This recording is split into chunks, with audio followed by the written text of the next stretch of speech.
What is up? What is up, everybody? Welcome into the Fantasy Six Pack YouTube channel for the NFC Winners and Losers post-draft episode. I'm your host, Dylan Clemons, here with me to discuss this like they were for the AFC. If you haven't checked out that video, make sure you go check it out after watching this one. My two co-hosts, Mike LaPlant and Ike Bonni. What's going on, fellas? How you doing? Good. How about you? Hanging doing out. well. Hanging doing out. well. Your dog's finally done barking, LaPlant? You gonna unmute yourself now or no? Perfect. I was never muted.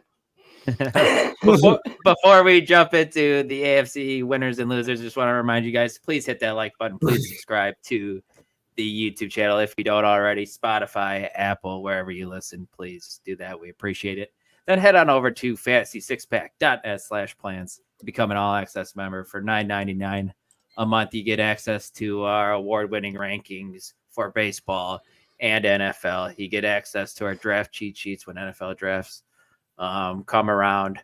You get access to our DFS projections and stacking tool, and access to our F6P Discord, where that's where the money's made with all the DFS stuff. So make sure to check that out. That's fantasy6pack.net/plans to become an all-access member. Without further ado, guys, let's jump right into the NFC West. We're starting with the Arizona Cardinals. Few additions for the Cardinals this offseason. Jonah Williams, Justin Jones, Bilal Nichols. Seems like they're really trying to beef up the interior on both lines there. They added Desmond Ridder as a backup, Sean Murphy Bunting as a secondary piece too. But they lost Marquise Hollywood Brown, Rondell Moore as well. And then in the draft, they had a big draft, guys. Marvin Harrison Jr. in the first round. You got Trey Benson in the third round, running back. Tip Ryman, tight end out of Illinois, my guy, the Pigeon Man. I don't know if you guys heard that pigeon thing at the Never heard of that. Fantastic. You really never heard that? Check that out. Oh no, I've never heard that nickname, the Pigeon Man, but I think I know what you're talking about, where it was the baby pigeons. Yeah, you never seen a baby pigeon, man. They're not robots. Oh yeah, I remember that. Tavon Palmer, now I remember. In the six. Yeah. Just weird stuff. You always hear something goofy coming out of the combine, and that was probably the goofiest thing we heard. Ike, let's start with you here with your winner for the Arizona Cardinals. I think there's two. That's obviously Kyler and Marvin Harrison. Kyler finally gets a generational wide receiver after DeAndre left him.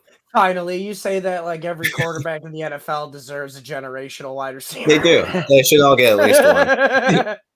And MHJ is a winner here because he could have gone to a much worse fantasy position. Like imagine him with the Colts. I wouldn't like that very much, but at least Kyler can sustain a top 12 wide receiver. He's done it with DeAndre Hopkins, so it's good enough.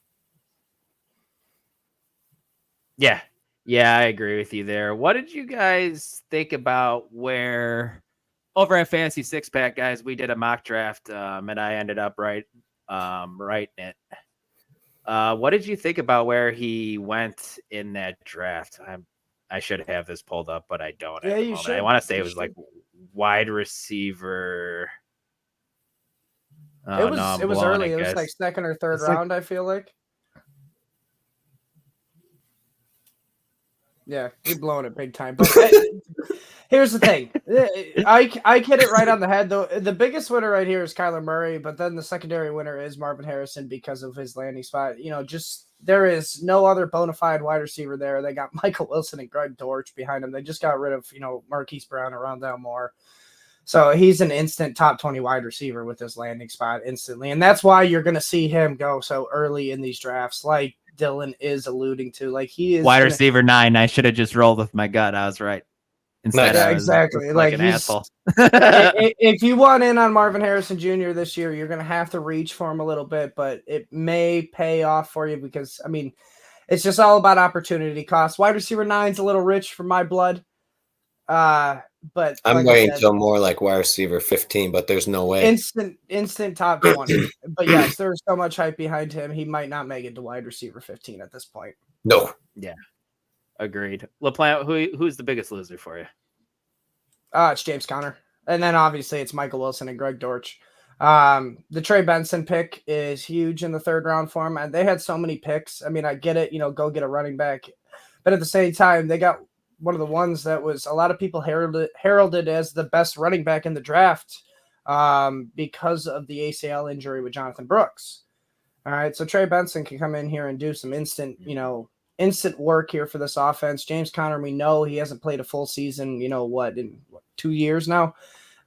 Usually misses a couple of games, just like every starting running back does in the NFL nowadays. But this is big for their running game. Obviously, big loss, though, for James Conner because I don't see him getting 200-plus touches, which is really what vaulted him into that RB2, realm last year. Yep. At worst, Trey Benson is a high-end handcuff, in my opinion, this year. Correct. James Conner is going to miss some time. Mm-hmm. Trey Benson will see some carries at some point. Moving on, guys. We got the Los Angeles Rams. Some additions for them. Jonah Jackson on the offensive line. You got Tre'Davious White. Defensively, Darius Williams, Cameron Curl. Added Jimmy G. That was an interesting one going through. And he's suspended for the first game. They didn't like Carson Wentz as the backup. Nope, they did not. Key losses, and it's the biggest one of probably any team this offseason, and that was Aaron Donald deciding to retire. In the draft, they drafted Blake Corum, the running back, in the 3rd round out of Michigan, and Jordan Washington, wide receiver, in the 6th. I mean, Mike, start with you.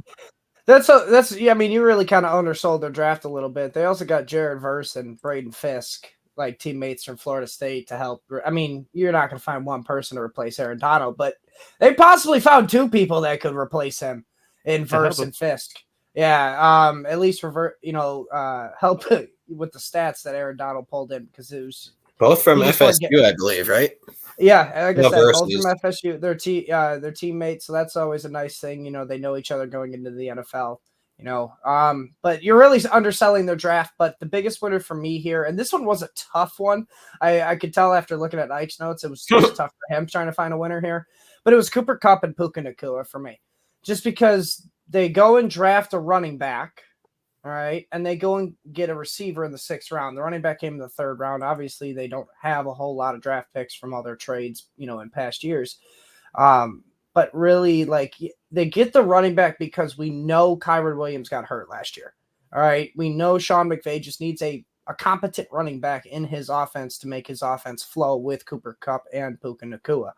So I look at the resources and how they divvied them, and a 6th round wide receiver is just like, all right, maybe they got a field stretcher, and that's about it. And these guys are the biggest winners. And then Ike, you can go ahead with the biggest loser because I'm pretty sure me and you are the same on this one. It's Kyren. Yep. Losing. I don't think he'll do a running back 1 situation again for you, but you should still draft him, but expect RB2 type numbers. And plus his touchdowns are probably gonna go down.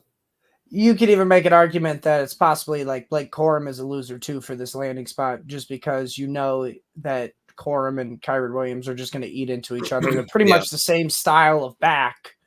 They're plotters. They can play in the receiving game, but they are good when it comes to the goal line. So they're just going to eat into each other's time. So it's not the best landing spot for Corum, but at the same time, it kind of makes him a loser with Kyren Williams, but just bigger ones Williams.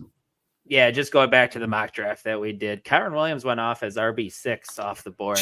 Ahead of guys like Saquon Barkley, Devon Achane, Travis Etienne, James Cook. I think how many of those guys would you rather have than Kyren now with Blake Corum there? All of them. Yeah. Really? You're that worried about it, even though McVay has shown us in the past that he really just wants to rely on one guy. And it could be Kyren until something goes, if he happens to get injured or something. What's your guys' thoughts on that? Do you guys think Kyren? At the same time, yes, he has shown to just use one guy back with Gurley, but at the same time, since that's happened, I feel like he's just been riding the hot hand. There's been times where, when he gets the guy, like last year he found Kyren, but at the same time, look at the running backs they had behind him. Yeah, I always get hurt too when he rides them so much, so he's got to split it up more. I think he's coming to that realization, and I know that's just me and Ike, just thinking that's not Sean McVay, and we're not talking to him. That'd be cool if we were, but like he's coming to that realization now where it's like, man, he cannot ride these running backs so much, especially if he's, planning to make a deep run in the playoffs. I mean, otherwise he's going to be relying on somebody like Royce Freeman or, Cam Akers, like we've seen before in the past. He just wanted more running back depth, I think. Yeah. All right. That's fair. Looking at the San Francisco 49ers now, guys, they had to do a bunch of additions on the defensive side after losing guys. They brought in Leonard Floyd, Malik Collins, Devondre Campbell, Michael Plant knows all too well. Joshua Dobbs, the pastor, not coming over to back up Brock Purdy. And then, like I alluded to, some of the losses, Eric Armstead, Chase Young, Sam Darnold, Clelin Ferrell, Javon Kinlaw, Sebastian Joseph Day. In the draft, it was an interesting draft for them. Drafting Ricky Pearsall out of Florida. Former teammates with Brandon Ayuk, actually, at Iowa State. Isaac Guerrero, running back in the 4th, one of the fastest running backs, if I'm not mistaken, in the draft. And then Jacob Cowing, wide receiver, in the 4th. Ike, who is your biggest winner here, my friend? I'm going to steal it from LaPlant because I didn't really have one because for a while I thought either Debo or Ayuk would get traded. But it looks like they're not going to. So it's Brock Purdy as the winner. He's got a bunch of weapons now, and there's no excuse for this team. They should be Super Bowl bound. Why? Yeah, I was gonna say, why would you trade one of them? Why would you not just go give one more hurrah, go for it at the Super Bowl? And just have Ricky Pearsall be your depth piece at the wide receiver. You're definitely looking at moving on from him at some point, though, because Pearsall and Cowing has some upside for being drafted so late. So I don't know what they're going to do with that. It's going to be interesting. Give it one more run, man. Give it one more run. How much more run does Christian McCaffrey have? Yeah, exactly. It's top tier of a running back. So why would you not just try Plus Kittle's getting up there in age, so yeah. Yep, I agree 100% with you guys that Brock Purdy is once again the biggest winner. And to be honest with you, he should probably be, I don't know where you have him ranked. He should be probably around in the wide receiver 1 range for sure. Well, Ike's looking that up. LaPlant, where's Purdy ranked? Yeah. Where's Purdy? Top 12. Who's your loser, LaPlant? It's hard to pick one, but I picked one here, and it is either Debo or Ayuk if they get traded. With those rumors, obviously they're going to be going to an unknown situation, a lot more factors in play there that are just unaccounted for yet. So if they do get traded, one of them is going to be the loser here. But if not, the biggest loser is George Kittle. Just another weapon thrown into the mix here. All right, with Ricky Pearsall. All right. If they keep, go that one last hurrah route and they keep Debo, Ayuk. I mean, George Kittle, I saw, was averaging about like 85 to 90 targets the past 3 years. I can easily see that go down just because of, just too many mouths to feed. Yeah, I can see that. But to be honest with you, I'm not too worried about Kittle. I think he's still going to have his weeks where he's going to catch a touchdown or two. He's just going to lack consistency all the time, kind of. Yeah, but it's not fun. It's not fun with those weeks where he's scoring 0 or 1 or 2 or 5. And I feel like that is just a possibility you may encounter more this year. Yeah, I hear you. Last team in the NFC West, we got the Seattle Seahawks, guys. Biggest additions. Sam Howell pretty much is the biggest one on the offensive side. They lost Bobby Wagner, Jordan Brooks, Damian Lewis, Evan Brown, Colby Parkinson, Drew Lock, might be quarterback 1 Drew Lock in New York maybe, and Will Dissly. And only the fast relevant guy that they drafted was A.J. Barner, tight end in the 4th round. LaPlant, starting with you, my friend, who is the Seattle Seahawks' biggest winner? We're friends now. Before the show, we weren't. I'm just kidding. Totally made that. Chip on your shoulder. I get it. I know Ike doesn't agree with me on this one because I read his notes already, but I think the biggest winners here are Metcalf, JSN, and Kenneth Walker, and also the defense. Just because they drafted 4 players in the defense, including Byron Murphy, which he was one of the guys that was top, supposed to be the, number one defensive player off the board. I know, Dylan, you listened to The Ringer. Ben Solak had, a lot of prop bets on him going first, and he was really upset because Leatu Latu went right before him. But then they also drafted 3 offensive linemen as well. Like you said, there's not many. I mean, they drafted 1 offensive playmaker in the draft, and that was A.J. Barner at the tight end position. So, like hot take here a little bit here. I mean, we saw Tyler Lockett take a little bit of a backstep last year. Their draft tells me this year they want to run the ball more with their new head coach, and I think JSN takes a step forward while Lockett falls back, so it makes Lockett the loser here, I think.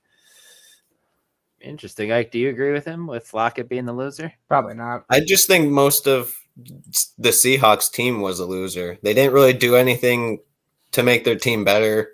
They're going to stink, I think. You said they got Byron Murphy, but that's one guy that can plod the middle. That's not even going to do that much of a difference in his first year. But they got Leonard Williams and Byron Murphy now in the middle. All right, so far maybe defense got – to me, that's the a good offense tandem. is the same. There's nothing really juicier about it. It's going to be the same old, same old. Like you said, maybe JSN will get a few more targets than Lockett, but let's talk JSN for a second then. Do you guys think he becomes the second leading target getter in this offense behind DK over Very Tyler possible. Lockett? Yes. Yeah, absolutely. Very possible. That's kind of what I wouldn't say by a whole lot, but it's like he should be over 100, 110, 120 around there. I believe he, when I saw it, it was like 93 targets last year, but Tyler Lockett was only at like 105. So, I mean, like they're not that far off already. Yeah. Yeah, I can see that happening as One's well. in his 30s, one's in his 20s. We haven't seen Tyler Lockett slow down, really. He's always been just a catch it and get down guy, so he doesn't get hit a whole lot. So, to be honest with you, he's the type of receiver that could age pretty well, to be honest. But I do agree with you guys about JSN's upside this year for sure. Moving over to the NFC East, and I know some of us were excited to roast on Dallas a little bit here. It's kind of been a brutal offseason for them. They did sign Eric Kendricks. It's the only move they've made, guys. Woo-hoo. They lost Tony Pollard, Tyron Smith. Yeah, you forgot to add that. Zeke. Whoops. This is very forgettable. Did you forget it? Did you forget RB1 in Dallas. They also lost Dorrance Armstrong, Dante Fowler, and Jonathan Hankins, guys, and they drafted Ryan Flournoy, wide receiver, in the 6th. Can we just talk 30 seconds on that awesome presser with Jerry Jones talking about how much he loved Jonathan Brooks and how high he was on their draft board? I've actually never seen it. I just heard about it from the listener. Yeah, man, podcast. He is such a good talent. He is so high on our draft. We have him high on our and it looks board. like Stephen Jones is looking at him, or you just know Stephen Jones is thinking, Dad, shut up. He's not on our team yet. And then Carolina trades up to draft it. Just absolutely outstanding stuff. Mike, going to you. Who's the biggest winner, if there is one, in this Cowboys? I just find it funny that of all teams to trade up in front of Jerry Jones, it's David Tepper and the Panthers. Another shit owner. Yeah.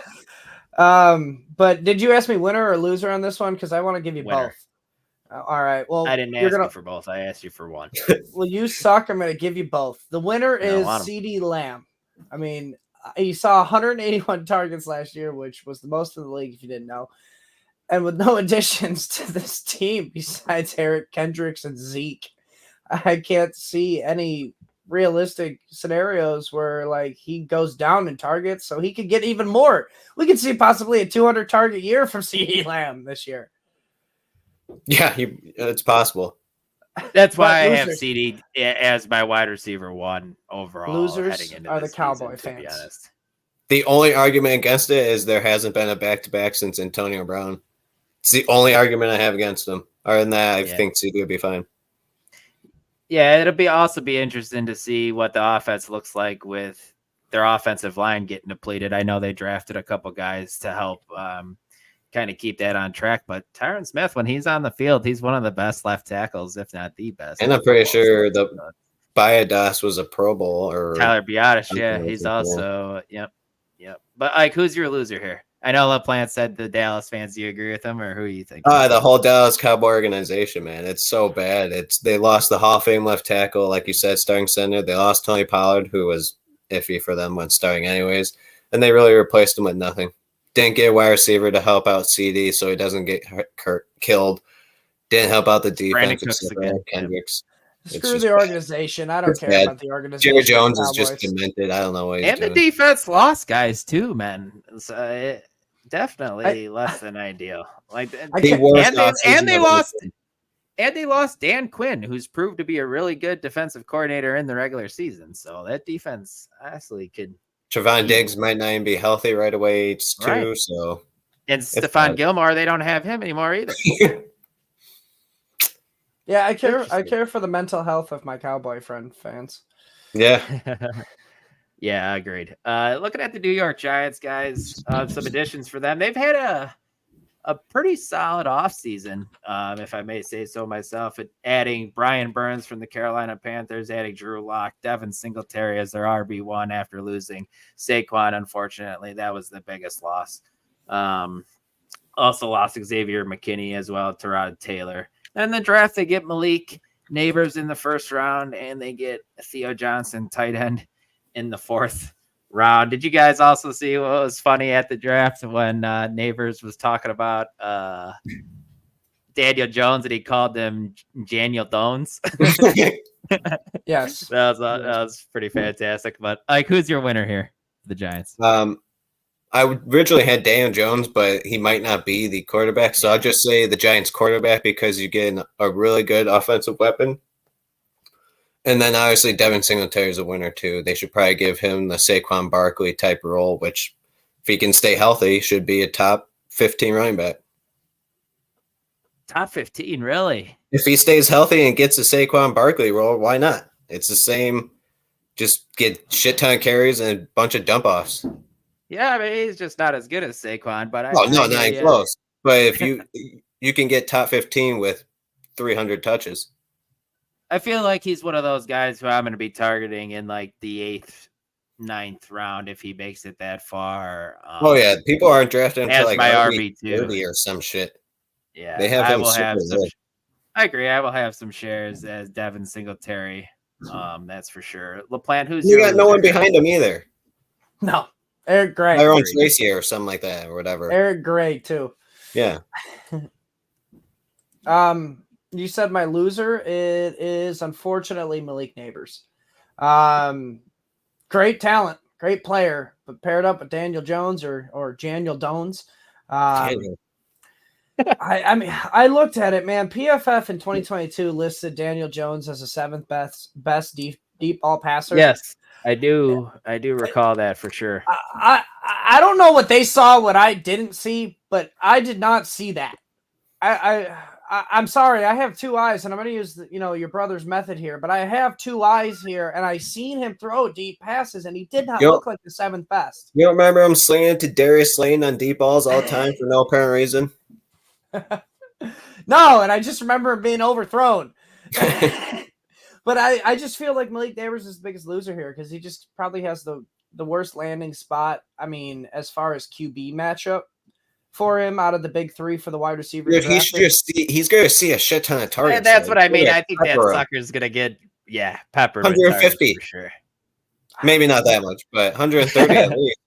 Yeah, I mean, he'll be volume based, but it's going to be hard because he's an explosive player. Don't expect a lot of touchdowns. Dan Jones exactly does not do that. He doesn't. And that's what gives you your ceiling in 5 touchdowns. Football. Yeah, 5. 6 yeah, 5.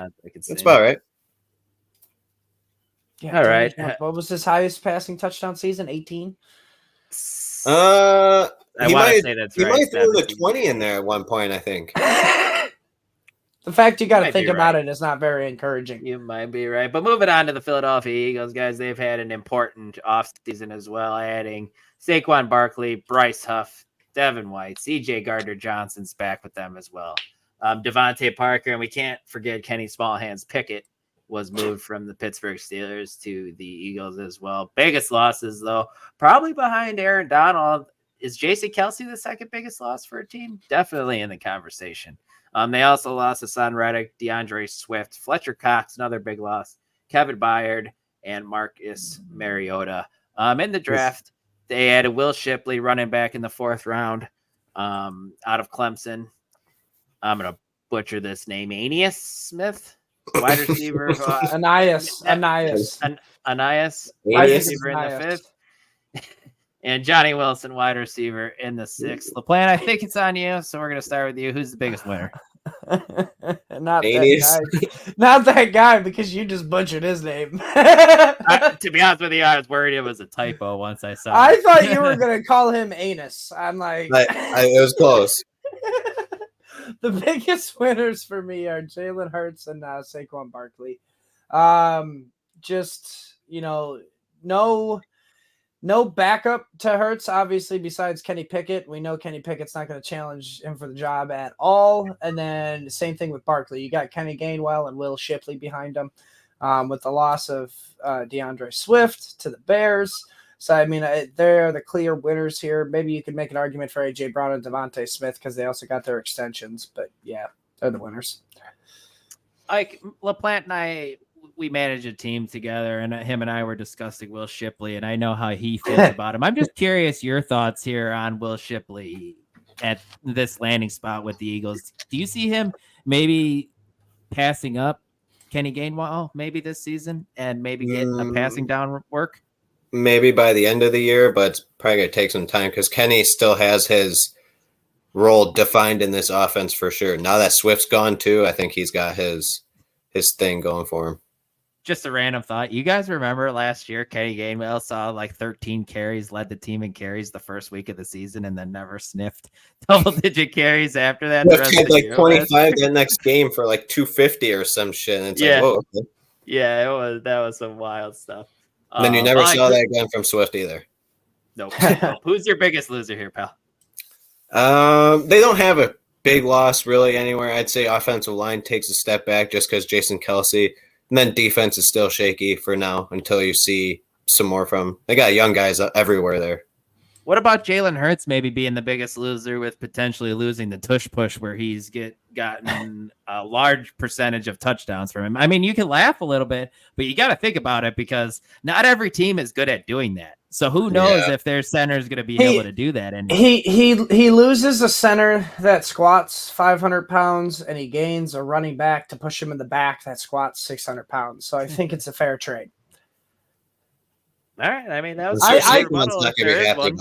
I think the biggest loser is the damn NFL for letting the Eagles have another fantastic draft class, just like they did last year. I mean, I know we didn't see a lot from the draft class last year from the Eagles, but I mean, second year around, sophomore, I feel like it's going to be much better. And then, I mean, they go and get the best cornerback in the class, Quinyon Mitchell, to help their secondary, and then they trade up and get Cooper DeJean. I mean, they got the. I was going to say they're making moves to do that, though, LaPlant. They're forcing themselves to go for it again to try to trade up to get. That's why they're better run than the Cowboys. Yeah, exactly. Well, I get that, but at the same time, so can the other teams in the NFL. So the NFL is the loser for letting the Eagles have such a good draft class again. Agreed. Looking at the next team, guys, big offseason for these fellas. Washington Commanders. Some additions. Tyler Biadasz from the Cowboys over to the Commanders. You got Dorrance Armstrong from the Cowboys over to the Commanders. We got Bobby Wagner coming over, Frankie Louvu, Austin Eckler, Marcus Mariota, Zach Ertz, Nick Allegretti coming over from the Super Bowl winning Kansas City Chiefs, Clelin Ferrell, and Jeremy Chin. Guys, they lost Curtis Samuel, Kendall Fuller, Jacoby Brissett, Sam Howell, Antonio Gibson, Cody Barton. Pretty much an overhaul of the quarterback room in Washington. Jaden Daniels, the first overall pick. Out of LSU, you got Ben Sinnott, tight end in the second round, which was a sneaky decent landing spot for Ben Sinnott here. Kind of dig it a lot. And then you got Luke McCaffrey in the third round, wide receiver as well. Ike, start with you. Biggest winner here for the Washington Commanders. For fantasy purposes, there isn't really one. You kind of have to see where it all lands. But, I mean, Terry McLaurin kind of hopefully gets a competent quarterback now. But I'd say the whole organization should be feeling good about themselves. They finally maybe got a star quarterback. They've got a bunch of guys coming in now that can do something at least. Whole new regime. So, yeah, it should be the whole squad.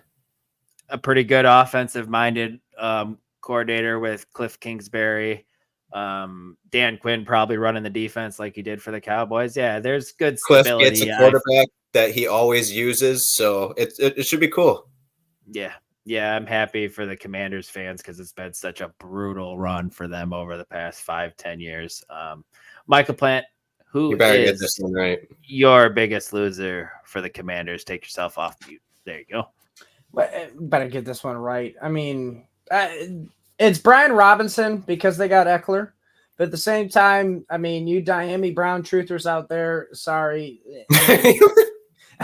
Where did that come from? I don't. For me this year. That's been dead forever. I also want to add in Zach Ertz, but at the same time, he's also dead. Yeah, so that's fair. It's basically all the older players, and then Miami Brown and Brian Robinson because of Ben Sinnott and Luke McCaffrey. I mean, I would think a little bit more of Miami Brown maybe having a more cutout in this role because of the loss of Curtis Samuel, and then maybe they didn't draft Luke McCaffrey in the third round. Yeah, but Luke's taking Curtis's role. Exactly. And it's a reach anyways to get McCaffrey that early. Oh yeah. But at the same time, like, those are the losers here. Otherwise, I think, like, man, this is a good team. I think there's a lot of good mix of veteran and young players here. I don't think they're going to be fun. I don't think they're going to be a contender by any means, but man, they're going to be a hard out in the regular season. Yeah. Yeah, I agree. I agree with that as well. Jumping over to the NFC North. Chicago Doug, you want Bears. to do this one? This is you for sure. Some additions. Keenan Allen, DeAndre Swift, Gerald Everett, Kevin Byard, Ryan Bates. Pretty solid there. They lost Justin Fields, near and dear, close to my heart. Darnell Mooney, Deontay Foreman, and Justin kick Jones returner. well. But with Fields leaving, they brought in Caleb Williams, first overall pick out of USC, and Rome Odunze. Ike, who is the biggest winner in Chicago? Caleb. He gets the best supporting cast you will ever see for a rookie quarterback. I mean, for even most quarterbacks. Number one pick for sure. For most quarterbacks, Aaron Rodgers would have killed somebody to have something like this. Tom Brady would have. I mean, all of them would have loved to have something like this, so there's no excuses for him, so he has to perform, or we're going to have blood for him, I guess. I think he will. Blood for I think he will. It seems like Bears fans are embracing Williams, man, and you can tell he's embracing everything too. When he went on to the draft after getting drafted, he just looked pumped at it. So, got us excited. I know, man. I know. I haven't seen Bears fans this excited since you drafted Justin Fields, and then before. I wasn't this excited for that. I knew Justin was a work in progress. And then before that, Mitchell Trubisky. But yeah, you are right. He's the winner here. He's got the best landing spot for a number one pick in recent memory. You know, maybe in NFL history here. But I'm going to give you my losers, and you may not agree with me here, but it's all the wide receivers, just because you have a rookie quarterback, and you have now added a top 10 wide receiver into the mix. Plus, you traded for Keenan Allen. It's just too many mouths to feed here. It's going to be pain in the ass trying to figure out which one is the number one receiver here. We all think it's going to be DJ Moore. I get it. But there's going to be weeks where it's not DJ Moore. It's going to be Keenan Allen, you know, on third down in the red zone. So it's just the losers here are the wide receivers, because they're going to, you know, too many mouths to feed. They're all going to eat into each other's volume. And DJ Moore, Keenan Allen, as we know, are volume receivers. I would say Cole Kmet too. Yeah, I'd say Cole as well, but I think it's mostly DJ Moore, because he's not going to be able to replicate that season he did last year, as he was the clear-cut number one target of the offense. Keenan won't be able to replicate what he did either, getting 10 to 12 targets per game. That's fair. That's fair. But my thing with Keenan is he's still going to be efficient with his targets, where I think DJ Moore might be a little bit less efficient, just because Keenan's going to get those short and intermediate they should routes. Still that's just what he's done. See around 8 targets a game. Yeah, I would. You'd like to think so, somewhere in there for sure, because it really sucks for Rome this year from a fantasy perspective. It's definitely like JSN last year. Yeah, it's a good thing that he gets to learn from Keenan Allen for a year, obviously, but for fantasy, it was not a great landing spot. For him for this season. Dynasty, wheels up though, because it looks like Keenan Allen's probably only going to be in Chicago for a year just to help Caleb Williams. So, but looking at the next team in the NFC North, and that is the Detroit Lions. Some additions, guys: DJ Reader, Carlton Davis, Marcus Davenport, Amik Robinson. So they had some losses. They lost Jonah Jackson on the offensive line, Cameron Sutton, Josh Reynolds to Denver. They also lost C.J. Gardner-Johnson in the secondary. They also lost Teddy Two Gloves as the backup quarterback. Man, big loss there. LaPlant, who is your biggest winner here for the Lions? Most of the offense, Amon-Ra St. Brown, Gibbs, and Laporta. I mean, really no changes at all. It's Amon-Ra with the extension, I think. Well, I mean, Laporta. he makes so much freaking money now, and he was like a 3rd or 5th round pick. So now what 5th round pick, right? Mm-hmm. 4th or 5th round pick. But yeah, it's him, it's Gibbs, and it's Laporta. Because I mean, this offense just gets another year of him together. I mean, maybe the biggest winner is Jared Goff because they get to keep Ben Johnson as their offensive coordinator to help him look good for another year. Bingo. Yeah, I agree with that. And Jared Goff had an outstanding season last year, finishing as inside the QB1 range. And guys, he went outside of QB1 range in our draft. And when I was going through writing the mock draft up, it baffled me again with how much depth there is at the quarterback position once again, after I feel like it was so thinned out last year because of all the injuries and all that. But now that everyone's back and healthy, the position is now fruitful once again. And I think late round QB is going to be more of a thing this year. You guys agree with that? Another good winner is Jameson Williams. They didn't get another wide receiver, so they fully believe in him. Yeah. It looks like. So hopefully he can. Great answer, Ike, with that. And no Josh Reynolds. Yeah. So yeah, he's wheels right up into there. that role and be a deep threat. Yeah. He better figure it out because we haven't seen him be consistent. Be Deshaun Jackson, man. Come on, be Deshaun Jackson. Who's your biggest loser here, Ike? Don't really got one. I know Michael Plant put Dave Montgomery, but that's because he's going to just lose even more workload to Gibbs. So I can get behind that, but it's the same team. They're running it back, and I'm hoping that this time they can actually make the right decision in the playoff game and win it. It's just, you really can't find, it's hard to find a loser here outside of Montgomery, just because if they're going to follow the offense, how they finished it down the stretch, Monty was the loser. He was the one, left out on the curb in the rain. What if they don't want to do that, though? This is just a thought just off the top of my head. What if they want to lean on Monty in the regular season early to try to keep same as like they did last year? Call them Gibbs kind of, and Gibbs starts out the season slow because they want to keep him fresh for the stretch run because I still want an explosive playmaker. Still want Gibbs for fantasy playoffs and then future. And then I was going to say, do you want Gibbs as early as he's going to be going in drafts? I think he went as RB4 and he went at the end of the first round in our mock draft. He's top 8 running back.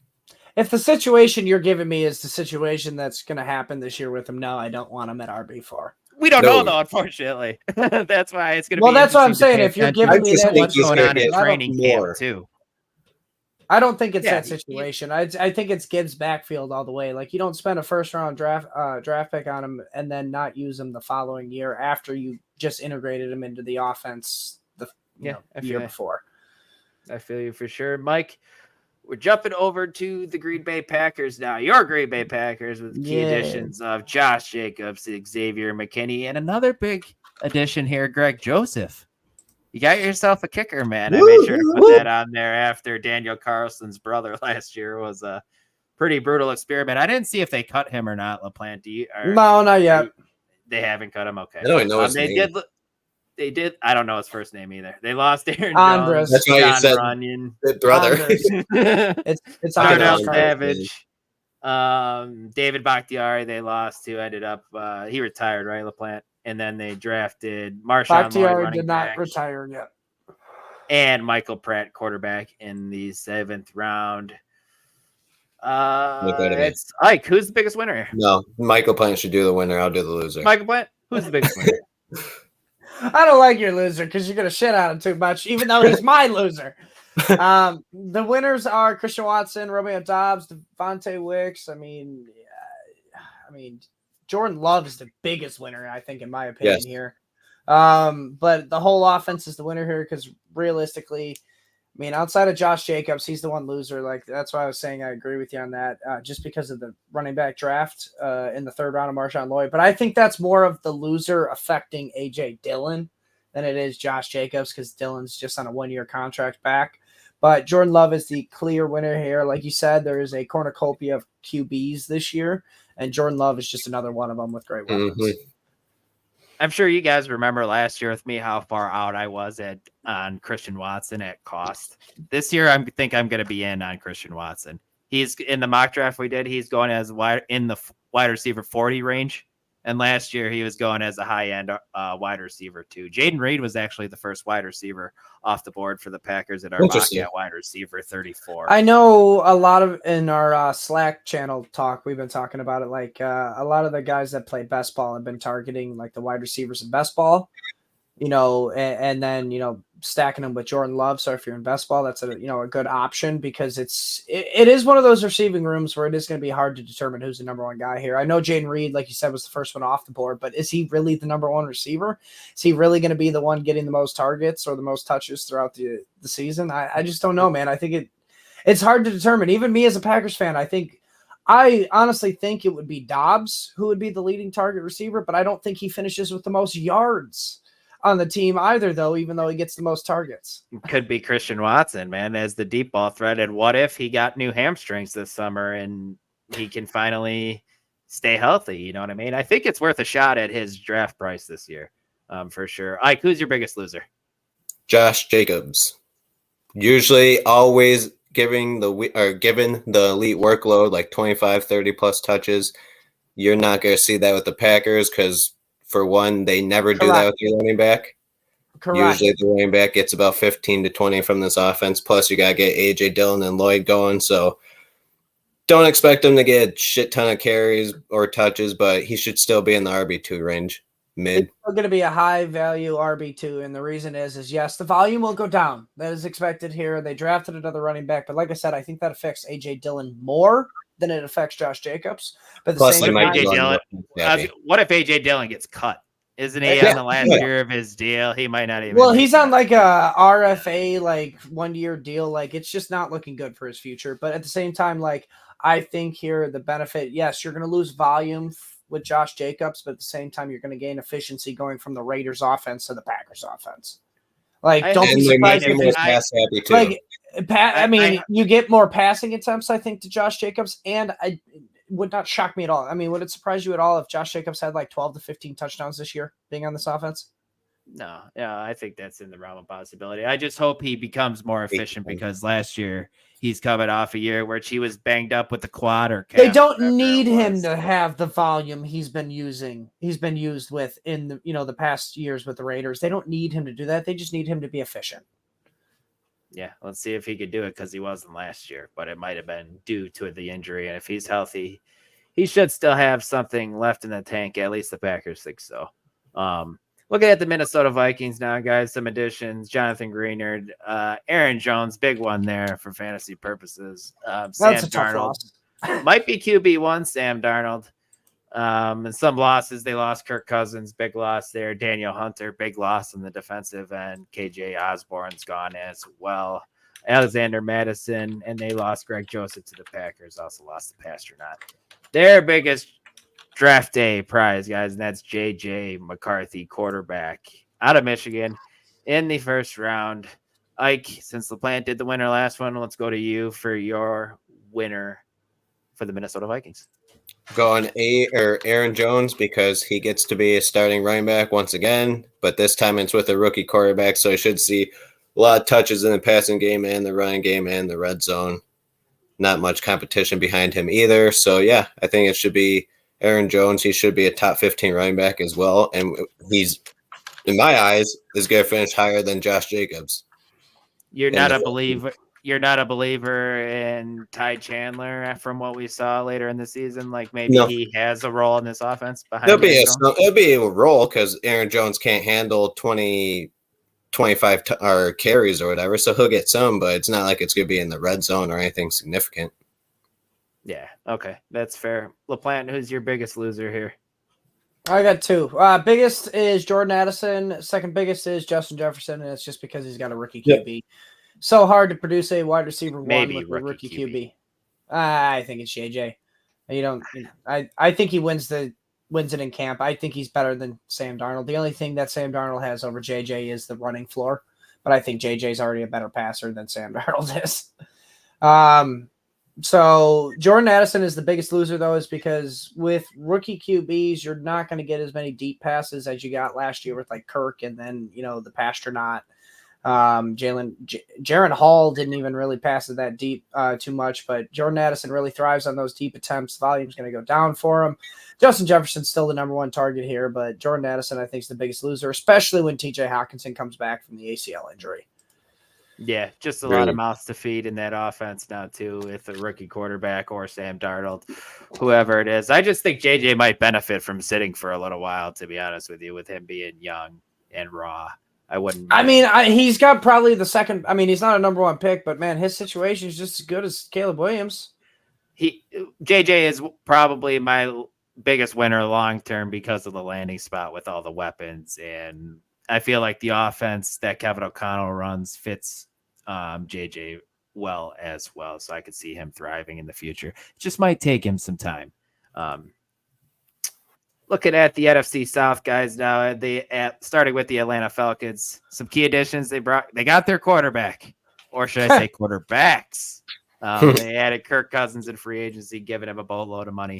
Darnell Mooney, Rondell Moore as well. They lost Desmond Ridder, Cordero Patterson, Jonnu Smith. They drafted Michael Penix with their first pick in the first round after giving all that money to Kirk Cousins. Jace McClellan running back in the 6th round, and Casey Washington, 6th round wide receiver out of where, Ike? University of Illinois. I was going to say Illinois. It's the only time he'll ever ask you where he's from, is if he's from Illinois. Michael Platt, who's your biggest winner here for the Falcons? Biggest winner for me is Bijan Robinson, but it's the whole offense. I know you guys know me. I'm a huge Bijan guy, and I was last year, and we saw it was just criminal how he was being treated. So new coaching staff, new QB. They can't just load the box on him. So I think Bijan's the biggest winner, but let's be realistic. Kyle Pitts, Drake London, they are the winners too here. The bigger winners. Well, bigger winner. The biggest winner is Bijan. Come on. He's gonna get majority of the touches here. That's why he's the biggest winner. All right. I mean, I don't want to sit here and bash Bijan. I think he's gonna be good. Yeah. I think he's gonna be better than he was last year. He's gonna be more efficient because, like you alluded to, LaPlant, they're not gonna be able to stack the box on him, and he's gonna get more touches because a good offensive mind's gonna get Kirk him. Cousins will dump touches. it off. And Kirk Cousins will dump off if he's in trouble. Yeah, but I think it's enough. Kyle Pitts went as like tight end 5 or 6 in our mock draft again, guys. Like, it's back to Kyle Pitts season once again, and I don't know if I can handle another offseason like that. But it is. Dude, Kirk Cousins got Hawkinson to a tight end 4 and tight end 2, so it's there. There's a reason why. I know it. Ike, who's your biggest loser? Nobody. There's no one really. It's Michael Penix. Come on, no, man. He can sit for all he wants and learn behind Cousins. Let Cousins play for 2 years. The man's ready to play now, and he's got to sit. You think he's ready to play now because he's 24? He's not. The only reason he's not the loser is because he's getting paid to sit on the bench. He's basically like Blue Mountain State. And that's the best job in the NFL is the backup quarterback, especially a number 1 round or first round pick where you're making number 8 overall. Yeah, absolute perfect. He's the biggest loser, though, in my opinion, because he's got to sit there and watch. He doesn't get to use Bijan, Kyle Pitts, Drake London, Darnell Mooney, Rondell Moore. I mean, I guess you can make the biggest argument the loser is Darnell Mooney because he was a guy that you could make a spot start occasionally with some bye weeks or injuries or whatnot. I don't think so anymore on this team. No. Yeah, and he had the chance to be the second leading target getter in the Bears offense last year. He wasn't. That was Cole Kmet, but he had the chance coming into the season. But yeah, Darnell Mooney, not someone I'm going to be targeting in fantasy either. Carolina Panthers, guys, a pretty interesting offseason for them. Acquired Deontay Johnson from the Steelers. Robert Hunt tried to solidify that offensive line. They gave him a boatload of money. in free agency. Some losses though, losing Brian Burns is obviously going to hurt. Lost Von Bell, Jeremy Chin, Hayden Hurst. And the draft traded into the first round, drafted Xavier Legette in the first. Jonathan Brooks, we talked about running back out of Texas. We talked about him earlier. They drafted him in the second. And then they also drafted Jatavian Sanders, tight end in the fourth round. Good landing spot for him. LaPlant, bye, Tommy Tremble. Who is your biggest winner here, man? Bryce Young. We finally get to see Good what answer. Bryce Young can do with some weapons here. It's not just, a hodgepodge group of, future what It's is it still called? a little bit of a hodgepodge. Well, no, last year was like a hodgepodge group of like future grocery store employees, like bag boys. Like that, like no disrespect to Kurt Warner, being bag boy in his day and age, but man, they just did not have any weapons around Bryce Young. No offensive line. Like you could not properly evaluate him to even see if he was possibly a franchise QB. But now you get him Deontay Johnson, Xavier Legette, who you get a 5th-year option on if he is really a guy, because he was a 5th-year developmental guy. So I mean, he is a big risk here, but if he is a developmental guy, you get the 5th-year option on him to possibly develop him another year. So I do like that option there. That was a smart move by him, in my opinion. Gotta be better than Mingo already. I would think so, but at the same time, he is a 5th-year breakout in college. So that's a tough one. But that's where I like the 5th-year option on him as well, because if he does take a year or two to develop, you can do it because you have that option with him. But then I also want to give even 5. He might take 5 Shut more years. up. To But yeah, maybe another 5. That would suck. But I also want to tell you my biggest loser here, and it's because it's Ike's boy. It's Chuba Hubbard. Chuba Hubbard is the biggest loser here. Yeah, he was gonna see. He was the RB1 on the depth chart, obviously, so that hurts him big time. Mike, do you agree with that? At least for 1 year, 1.5 years, I was somewhat right, and he was somewhat fantasy relevant. All right, so I'll take that to the grave. No, take But that. yeah, he's the loser for sure. Miles Sanders. Yes, even bigger loser is Miles Sanders here. Yeah, what a weird Goodbye. contract they gave him a couple seasons ago. 3 years, like $25 million for him to lose his job to Chuba halfway through the season. And then they draft a guy. For them to draft Jonathan Brooks. Like it's just not meant to be for Miles Sanders as a fantasy relevant. He had to deal with Saquon Barkley at Penn State. Now he's been having to deal with all this in the NFL. I mean, we can't say that he didn't have his chances, though. You know what I mean? True. It is what it is. Looking at the New Orleans Saints now, some additions: Chase Young, Willie Gay, Cedric Wilson, some losses. Jameis Winston, big loss there. Malcolm Roach, Zach Bond, Isaac Yiadom. The draft, big loss for Jameis Winston, huh? They drafted Spencer Rattler in the 5th, and Bub Means, wide receiver, in the 5th as well. I gotta interrupt you. I'm sorry. Did you guys see the clip that Jordan sent in? I think it was Jordan, or he retweeted of Jameis Winston interviewing a fish.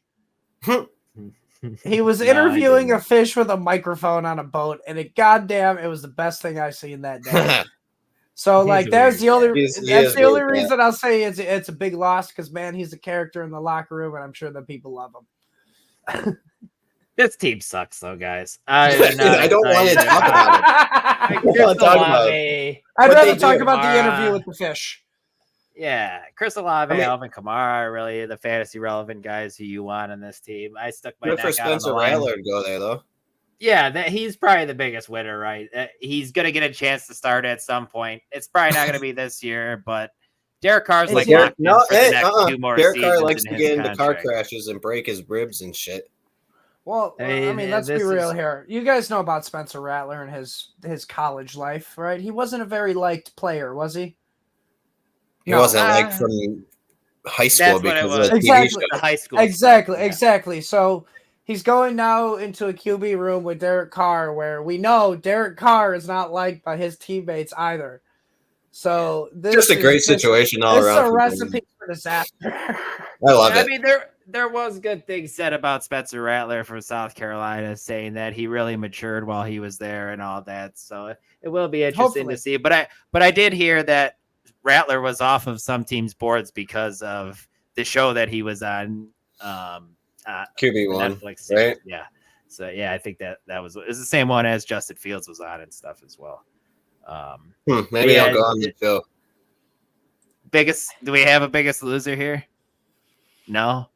But the fans, it's the same offense. Yeah, and it's this. People are good. Yeah, I agree. Let's move on. Last and final team, guys. Kendrick Miller might get more touches, so maybe Kamara. We moved on. Okay. We moved on. Tampa Bay Buccaneers, guys. Some additions. Jordan Whitehead. And their biggest addition, I guess, is Baker Mayfield staying in Tampa Bay, signing a new lucrative deal.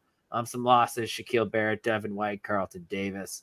In the draft, they drafted Jalen McMillan, wide receiver, in the 3rd round. Bucky Irving, running back, in the 4th round, and Devin Culp, tight end, in the 7th round. LaPlant, who is your biggest winner in Tampa Bay? Baker Mayfield. He got paid. Same Mike Evans. I mean, yes, so did Mike Evans, but Baker Mayfield's the bigger winner here because, I mean, they retained Mike Evans for him. All right, they went and drafted Jalen McMillan in the 3rd round, got him Bucky Irving. He was a good player. Round. Yep, and then I mean, I like their 1st round pick. It went a little under the radar, but Graham Barton, the offensive lineman, because this team could not run the ball last year and the year before with Tom Brady. So Graham Barton's going to help them be able to run the ball more. Maybe Rashad White's could be, the next big winner here, but it was hard to make that argument because of the draft with Bucky Irving. So Baker Mayfield's the biggest winner here. Only thing I will say to push back a little bit about Baker being a winner of this offseason is with losing Dave Canales for him. That's right. Head coach. So they're changing offensive coordinators. But how many times he's done that? How many times in his career? I mean, he went through 4 offensive coordinators just with the. That's why we're saying it. I agree, and he stunk sometimes. Unfortunately, last year we saw Baker be relevant in fantasy because of all the injuries and stuff, and I want him to stay relevant and a possible quarterback streamer for the matchup. But I think he has to be in the right offense to do so. Hopefully they look at the weapons around him. Hopefully they keep the same. Yeah, I agree, Mike. But he had weapons in Cleveland as well when he was there, and he's not like this. Not Mike Evans, not Chris Godwin, not Rashad White, Jarvis Landry, Odell Beckham. Man, come on. Odell Beckham. This was when Odell was coming in, was still relevant, by the way. No, but that's why we can go ahead and move on. I just wanted to throw that note in there that it might not stay the same. So, Ike, finishing us out here. Who's your loser? It's got to be Rashad White, because they see that his running, or he can't find the right, or his ball carrier vision isn't right or something. He's not efficient enough.